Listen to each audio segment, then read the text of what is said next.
Selamat datang kembali ke Haku Talk Podcast yang memberikan insight menarik untuk masyarakat di Kabupaten Katingan. Kembali lagi bersama saya Salsabila di episode spesial pada kali ini. Nah, hari ini teman-teman kita akan membahas topik yang mungkin sering kita dengar tapi jarang sekali untuk dibahas, tentang media sosial. Nah, kita akan mengintip dunia di balik layar media sosial itu seperti apa sih, terutama di media sosial pemerintah daerah. Siapa sih sosok yang punya peran penting untuk menyampaikan informasi, membalas komentar netizen, dan menghadapi berbagai reaksi netizen yang kadang-kadang cukup macam-macam ya. Untuk membahas mengupas tuntas topik ini, kita sudah kedatangan narasumber yang ahli di bidang admin media sosial. Itu adalah Kak Barito Gutus. Selamat datang, Ya. Kak. Terima kasih. Mungkin untuk sebelum kita masuk ke pembahasannya lebih dalam, mungkin boleh diperkenalkan dulu Kak Barito Gutus itu siapa sih dan sebagai apa? Perkenalkan, nama saya Gutus Bariko, bisa dipanggil Riko atau Gutus. Saya bekerja di Rumah Sakit Umum Daerah Masam, Sarkasongan. Kebetulan saya handle untuk media sosialnya. Dan sudah berjalan sekitar 2002, ini udah 3 tahunan ya? 3 tahun. Udah sekitar 3 tahun saya berkecimpung di dunia admin media sosial. Betul. Oke, baik. Mungkin bisa diceritakan sejarahnya kenapa sih kok bisa jadi admin media sosial di RSUD Mas Amsyar kayak gitu. Apakah ini pekerjaan pilihan ataukah takdir yang sudah tercipta gitu? Bisa dibilang takdir ya. Takdir. Jadi pada awalnya itu kita mulainya di COVID. Nah, COVID-19 itu kita karena lebih banyak bergerak di media sosial kan, karena kita tidak bisa bersentuhan langsung, itu menjaga jarak dan lain-lain, protokol segala macam. Jadi kita lebih promosi kesehatannya lewat media sosial. Jadi kita memberitahukan kepada pasien ataupun pengunjung yang datang harus memakai masker, ataupun bagaimana penanganan penyakit COVID itu, akhirnya kita lebih aktif di media sosial. Itulah awalnya kita mulai masuk ke dalam media sosial itu. Oke, berarti ternyata dampak dari pandemi COVID-19 ini kita harus menyampaikan informasi itu secara daring ya? Betul sekali. Baik, oke.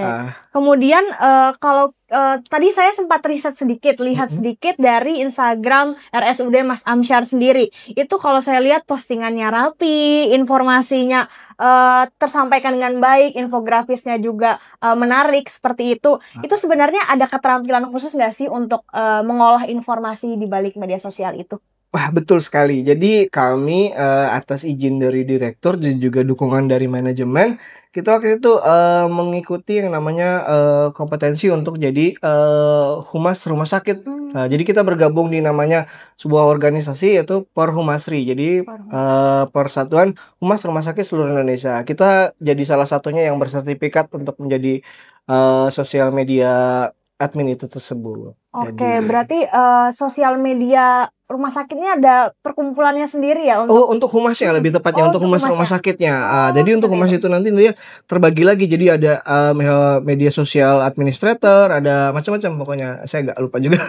Ada 4 kategori kalau nggak salah. Oke, agar informasi yang disampaikan itu benar dan tersampaikan langsung kepada masyarakat ya. Betul. Jadi karena kalau yang menyampaikannya tidak berkompeten, jadi apalah arti informasinya ya kan? Betul. Gitu. Jadi harus benar-benar berkompeten. Kira-kira seperti itu. Jadi kalau misal untuk keseharian sebagai admin nih, kira-kira tuh apa sih yang dilakukan? Mungkin membuat konten atau membalas-balas komentar netizen atau seperti apa kira-kira? Jadi yang ada 2 sih sebenarnya. Tapi yang paling penting tuh jadi admin itu nggak boleh baperan. Oke, karena kalau baperan komentar netizen dibalas terus dong. Iya. Nggak bisa habis.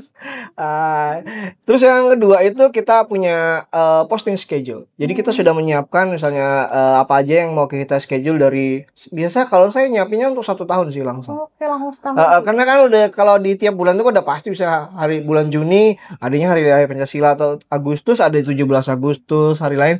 Itu kita udah siapin dulu tuh postingannya. Jadi semacam kita bikin template dulu atau apa. Terus ada juga yang kedua itu eventional. Event itu kayak sebuah event aja, kayak misalnya ada bulan bakti atau misalnya ada kegiatan kayak kemarin tuh ada Katingan Expo, itu berbeda lagi nanti. Jadi kita memang udah siapin itu semua gitu. Jadi kita bikin template-nya biar nanti rapi, terus kita tahu jadwal postingnya kapan, terus nanti biar nabrak juga. Terus juga kita ada pembatasan untuk namanya daily posting. Jadi nanti takutnya kalau misalnya terlalu banyak informasi yang diberikan pada masa ke dalam satu hari, itu takutnya nanti bias. Atau berita A bakal tertutup sama berita B nih gitu. Mungkin berita B lebih menarik berita A, jadi tidak kelihatan lebih menarik. Jadi kita memang ada pembatasan juga, misalnya satu hari cuma 3 atau 4 seperti itu. Berarti agar informasi yang disampaikan kepada masyarakat itu nggak tertumpuk atau banyak. Betul. Seperti itu ya. Tidak bias dan akhirnya kan nggak tersampaikan dengan baik jadinya. Baik. Mungkin sebagai kesehariannya tadi admin media sosial RSUD Mas Amsyar, ada cerita nggak sih Kak di balik itu? Mungkin ada komentar netizen yang, Kak ini gimana? Obatnya kok nggak ada? Atau kayak gimana? Ada nggak sih cerita-cerita lucu? Pastinya ada dong ya, seru.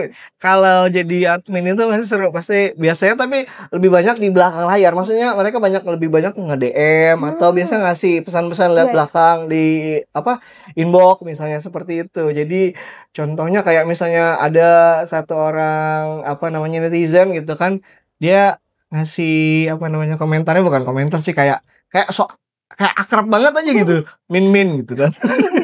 Min jadwal ini kapan Min gitu kan.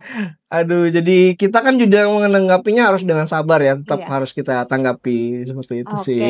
Kayak gitu. Kalau misal di komentar-komentar kayak gitu, sering nggak sih netizen komentar-komentar yang mungkin aneh-aneh atau kayak gimana gitu Kak? Iya, memang ada. Ya kita harus menanggapi itu dengan baik aja sih sebenarnya. Bagaimana, karena apalagi rumah sakit ya, cepat banget viralnya kalau ada apa-apa.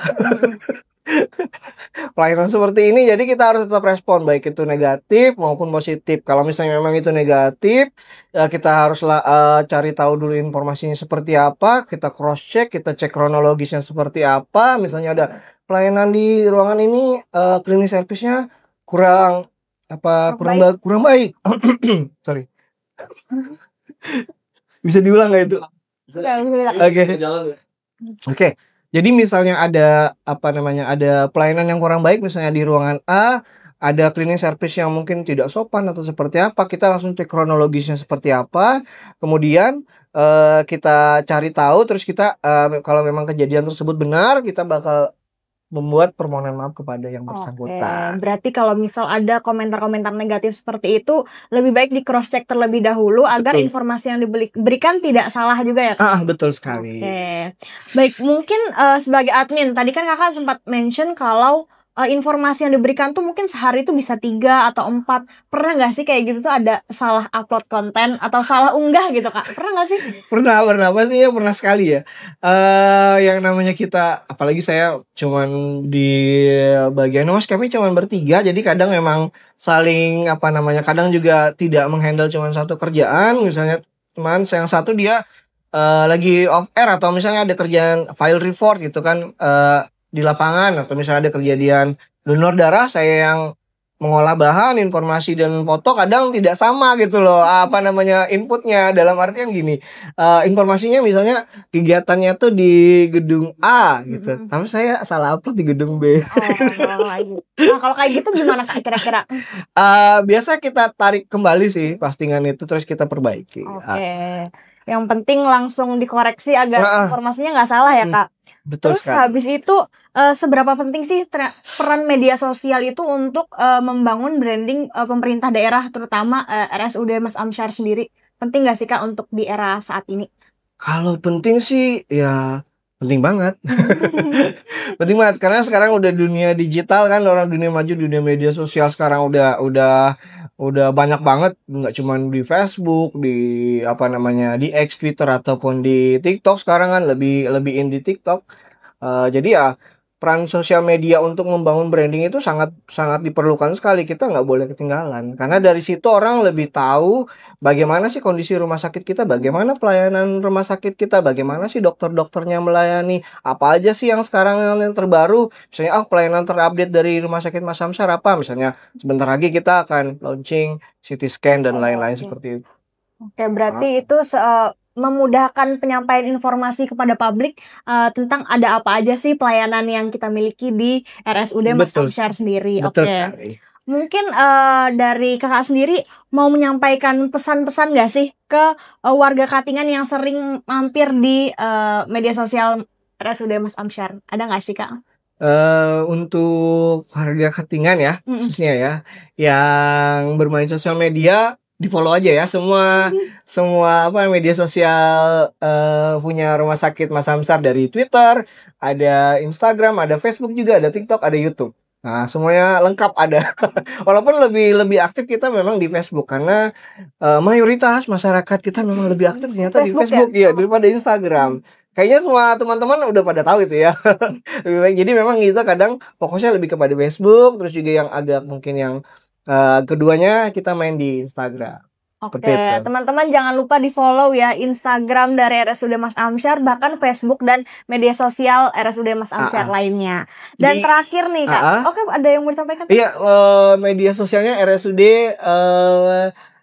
MA Kasongan. Semuanya sama. Sudah mau Kasongan. Nanti tolong dimasukin ya, ditaruh. Oke. Terakhir nih, ada yang mau kakak sampaikan nggak sih ke admin media sosial pemerintah, mungkin admin pemerintah di Kasongan lainnya, ada nggak sih kak yang mau disampaikan? Apa ya? Lebih peka aja sih, bisa lebih aktif di media sosial karena memang sekarang seperti yang saya bilang tadi, media sosial sekarang cepet banget kan informasinya. Jadi kalau kita terlambat tidak mengikuti ya udah kita ketinggalan dong ya. Terus juga kepada teman-teman media sosial di dinas-dinas juga saya pengennya kita kerja bareng-bareng lagi, terus kerjasama lagi, ketemuan bareng lagi, biar bisa bikin suatu forum yang lebih baik lagi. Kayak misalnya kita masih banyak nih yang masih kurang, kayak misalnya di satu dinas itu banyak masih yang belum ada Google Location-nya. Masih banyak.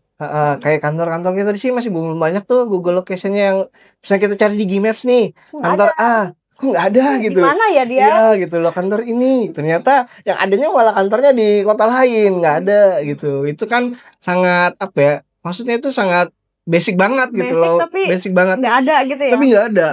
Seperti itu sih. Oke. Berarti semoga admin-admin media sosial Pemda lainnya tuh lebih peka lagi, lebih bisa nge-manage akun media sosial dari Pemdanya itu sendiri. Kemudian nggak terasa ya teman-teman, kita udah di penghujung podcast. Terima kasih banyak kakak udah memberikan banyak waktunya, meluangkan waktunya berbagi informasi kepada para penonton Hakutalk Podcast. Nah, jadi kita sekarang lebih tahu betapa nggak mudahnya jadi admin media sosial. Banyak susahnya dan kita harus up to date terhadap informasi yang akan disampaikan kepada khalayak ramai. Terima kasih sudah menonton Hakutalk Podcast episode kali ini. Jangan lupa like, komen, dan subscribe akun Kominfo Katingan. Sampai jumpa di episode selanjutnya.